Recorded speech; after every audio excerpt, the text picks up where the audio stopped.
اقتصادی رابطہ کمیٹی نے گلگت بلتستان میں سیلاب متاثرین کے لیے 3 ارب کے ریلیف پیکج کی منظوری دے دی ہے۔ اقتصادی رابطہ کمیٹی کا اجلاس وزیر خزانہ محمد اورنگزیب کی زیر صدارت ہوا۔ وفاقی وزراء اویس لغاری، علی پرویز ملک اور رانا تنویر نے بھی شرکت کی۔ اجلاس میں گلگت بلتستان کے سیلاب متاثرین کے لیے 3 ارب کے ریلیف پیکج کی منظوری دی گئی۔ متاثرہ خاندانوں کو خیمے، دوائیں، خوراک اور بنیادی سہولتیں فراہم کی جائیں گی۔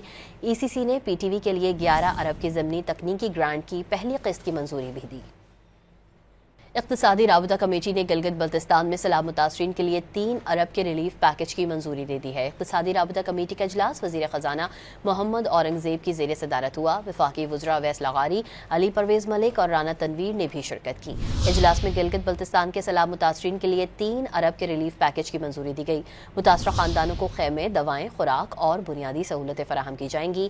ای سی سی نے پی ٹی وی کے لیے 11 ارب کی ضمنی تکنیکی گرانٹ کی پہلی قسط کی منظوری بھی دی۔